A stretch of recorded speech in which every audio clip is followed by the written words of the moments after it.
سجل 798 هدف في دوري الابطال فريق ريال مدريد، اكثر من البايرن ب 540 واكثر من البارسا ب 487.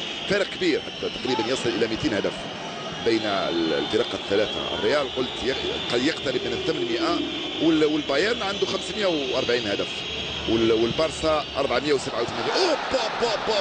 اوبا هدف رائع، يا له من هدف من مودريتش، هدف مباغت جدا جدا لي ولكم وللحارس يوان ويلاند في منتهى الروعه. يسجل لوكا مودريتش اول اهدافه هذا الموسم مع الريال، واي هدف، اول اهدافه مع الريال في دوري الابطال واول هدف من اروع الاهداف. لوكا مودريتش الكرواتي، شوف لي عاده مره ثانيه، ايسكو يحطها للوكا مودريتش، المراوغه باليسرى والتسديده باليمنى، حطها في الزاويه اليسرى لمرمى يوان ويلاند. ريال مدريد متفوق، المراوغه كم هي رائعه، يا لوكا يا مودريتش، حطها في الزاويه التي لا يمكن لاي حارس ان يصدها، لانه الوضعيه اللي كان عليها وضعيه لا يشاهدها كثيرا حارس المرمى ولا يتوقع انه يسدد بهذا الشكل.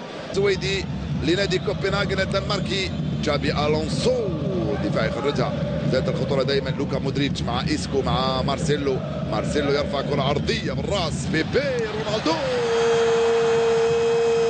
الهدف التاسع، كريستيانو رونالدو يسجل الهدف الثاني للريال في الدقيقه الثالثه، هدفه التاسع يحطم به الرقم القياسي في عدد الاهداف التي سجلها لاعب اوروبي في دور المجموعات. الكل يهنئه على هذا، يهنئه على هدفه التاسع في دوري الابطال.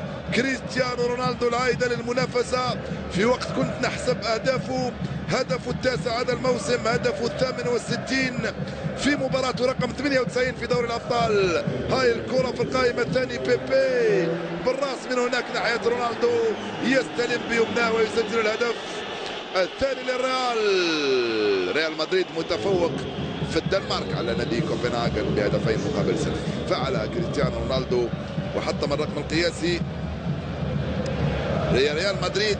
اذا هذا هو الهدف التاسع، حطم به الرقم القياسي لعدد الاهداف المسجله في دوري المجموعات، والهدف